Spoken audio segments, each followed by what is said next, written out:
Hello dear students, ఇప్పుడు మీరు రాసేటువంటి కెమిస్ట్రీలో మనకు ఈరోజు ఏ టాపిక్ అంటే మనకు వచ్చేసిందంటే chemical bonding and reaction. So దీంతో పాటు మనకు వచ్చేసి అంటే కార్బనేట్స్ కాంపౌండ్ గురించి కూడా దీంట్లో మనకు ఉంటుంది. ఓవరాల్గా chemical bonding, chemical reaction 25 questions, అదేవిధంగా కార్బనేట్స్ కాంపౌండ్ నుంచి 25 క్వశ్చన్స్ అన్న. ఇప్పుడు ఇచ్చినటువంటి క్వశ్చన్స్ ఏంటి, వాటి యొక్క ఎక్స్ప్లెనేషన్స్ ఏ విధంగా ఉంటుంది, మరి ఆన్సర్స్ ఏ విధంగా ఉన్నాయి, వాటికి ఏ విధంగా మనం తెలుసుకోవాలి. గుర్తుపెట్టుకొని మనకి ఏంటంటే మనకి ఏదైనా ఎక్స్ప్లెనేషన్ ఎక్కువ వచ్చినప్పుడు మాత్రం దాన్ని ఎక్కువ మనం ఇంట్రెస్ట్ పెట్టాల్సి వస్తుంది. ఎందుకంటే ఎక్స్ప్లెనేషన్ లేని దానికి మనం ఎక్కువ టైం వేస్ట్ చేయాల్సినటువంటి అవసరం లేదు. విషయాన్ని బాగా గుర్తుపెట్టుకోండి. సో ఇందులో మనకు వచ్చేసి అంటే ఫస్ట్ క్వశ్చన్ కనుక మనం తీసుకుంటే ఏమున్నాయి సార్, ఏమొచ్చినాయి సార్ అని ఇక్కడ మనం తీసుకున్నట్టయితే ఓకే. ఇప్పుడు ఇందులో మనం ఫస్ట్ క్వశ్చన్ కనుక చూసుకున్నట్టయితే ఏముంది సార్ అనేది ఒకసారి చూద్దాం. ఇక్కడ మనకు వచ్చేసి ఏంటంటే ఇక్కడ ఫస్ట్ క్వశ్చన్ కనుక ఇక్కడ మనం చూద్దామన్నా ఏమిచ్చింది. ఇక్కడ మనకు ఫస్ట్ క్వశ్చన్లో ఏమి ఇచ్చినాం సార్ అంటే ఆక్సీకరణం అంటే ఏమిటి, ఆక్సిడైజేషన్ అంటే ఏమిటి. సో ఆక్సిజన్ కలపడం, హైడ్రోజన్ తీసివేయడం, ఎలక్ట్రాన్ తీసివేయడం, పైవన్నీ అన్నాడు.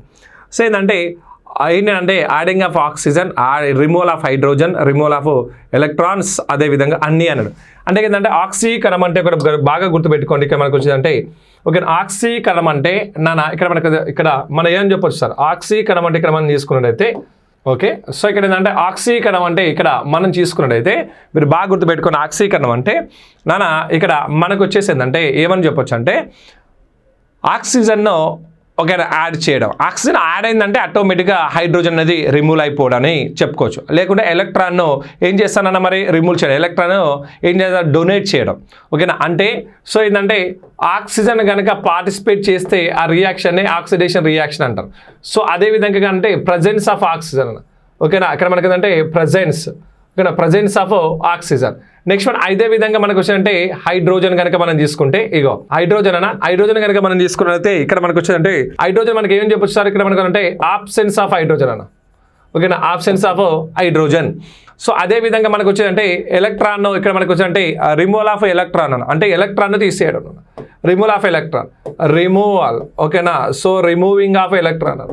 సో ఏంటంటే రిమూవింగ్ ఆఫ్ ఎలక్ట్రాన్ అంటే ఎలక్ట్రాన్ని తొలగించడం లేదా హైడ్రోజన్ ఇక్కడ మనకు హైడ్రోజన్ తొలగించడం లేదా అదే విధంగా మనకు వచ్చి అంటే ఆక్సిజన్ చేర్చడం. సో దీన్ని మన ఆక్సీకరణ చర్య అంటారు.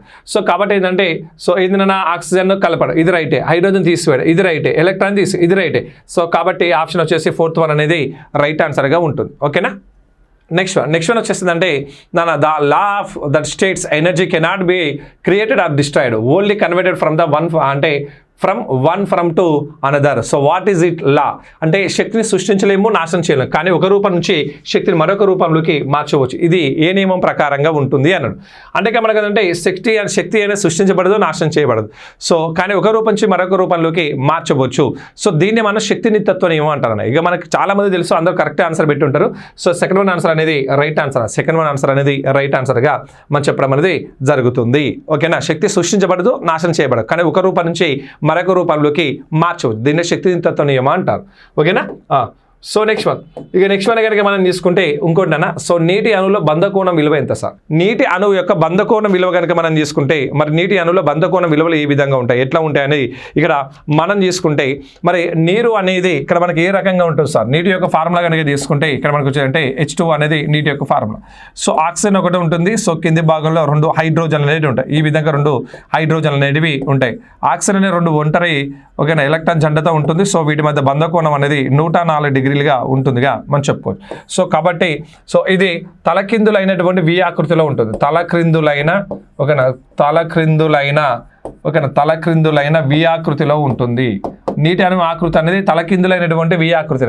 సో దీని బంధకోణం అనేది 104 డిగ్రీస్గా మనం చెప్పుకోవచ్చు. కాబట్టి ఫస్ట్ వన్ ఆన్సర్ అనేది రైట్ ఆన్సర్గా చెప్పుకుంటాను. ఓకేనా.